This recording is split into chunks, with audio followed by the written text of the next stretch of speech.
के कान्छीले सागरलाई बचाउने अन्तिम फरमान अदालतसम्म पुर्याउन सफल भइन् कि फेरि अपराधीहरूको जालमा फसेर सबै आशा समाप्त भयो।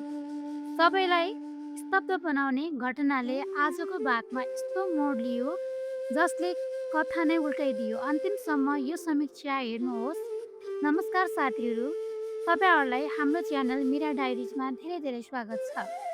आजको कान्छी भाग 318ले सुरुदेखि अन्त्यसम्म दर्शकलाई निकै भावुक, तनावपूर्ण र सस्पेन्सले भरिएको यात्रा गरायो। कान्छीले आफ्नो ज्यानको बाजी लगाएर सागर निर्दोष रहेको भिडियो प्रमाण लिएर अपराधीहरूको बन्दीगृहबाट भाग्न सफल हुन्छन्। उनको एउटै लक्ष्य हुन्छ, जसरी पनि यो प्रमाण प्रहरी र अदालतसम्म पुर्याएर आफ्नो श्रीमान सागरलाई निर्दोष साबित गर्नु। तर बाटोभरि अपराधीहरू उनको खोजीमा लागिरहेका हुन्छन्। उनी भगवानसँग प्रार्थना गर्दै थाकेको शरीर र आँसु भरिएको आँखाले सङ्घर्ष गरिरहेकी हुन्छन्। यता अपराधीहरूको अड्डामा भने कान्छी भागेको खबरले सबै आतंकित हुन्छन्।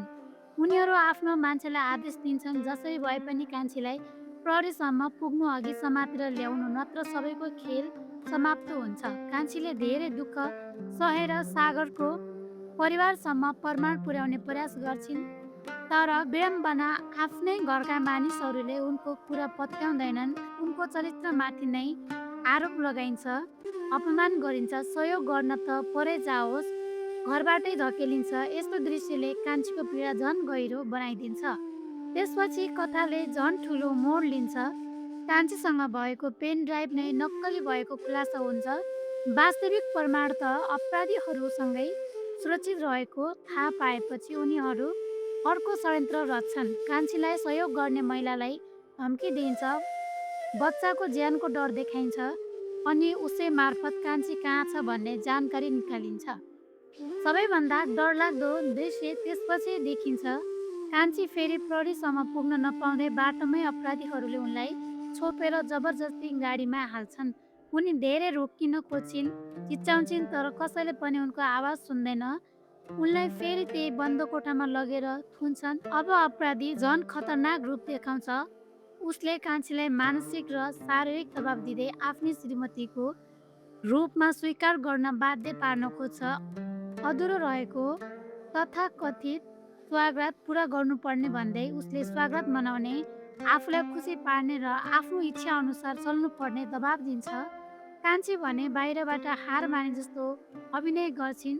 उनले आफूले अब सागरलाई बिर्सिसकेको र त्यही अपराधीसँग बस्न चाहेको नाटक गर्छिन्, तर उनको वास्तविक उद्देश्य एउटै हुन्छ, अपराधीको विश्वास जितेर असली पेन ड्राइभ आफ्नो हातमा पार्ने।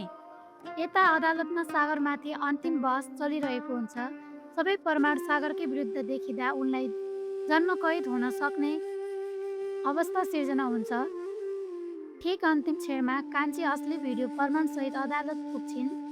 त्यो भिडियो हेरेपछि सागर निर्दोष रहेको पुष्टि हुन्छ।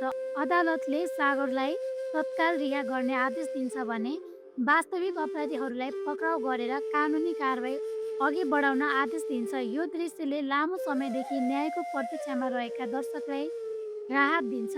अब आउने भागमा कथा अझ रोचक बन्ने सङ्केत देखिएको छ। अपराधीले कान्छीलाई पूर्ण रूपमा आफ्नो नियन्त्रणमा राख्न खोज्नेछ कि कान्छीले अभिनयकै बीचमा असली प्रमाण सुरक्षित गरेर अन्तिम विजय हासिल गर्नेछिन्। सागर र कान्छीको पुनर्मिलन सहज हुनेछ कि नयाँ बाधाहरू अझै बाँकी छन्? यी सबै प्रश्नको उत्तर अबको भागमा खुल्ने नै छ। आजको भाग तपाईँलाई कस्तो लाग्यो? आफ्नो प्रतिक्रिया कमेन्ट बक्समा अवश्य लेख्नुहोस्। कान्छी सिरियलको नियमित दर्शक हुनुहुन्छ भने हाम्रो च्यानल मिरा डायरिजलाई अहिले नै सब्सक्राइब गर्नुहोस्, भिडियोलाई लाइक गर्नुहोस् र सेयर गर्नुहोस् र यस्तै उत्कृष्ट समीक्षा हेर्न बेल आइकनलाई पनि थिच्न नबिर्स्नुहोला। हस् त, धन्यवाद।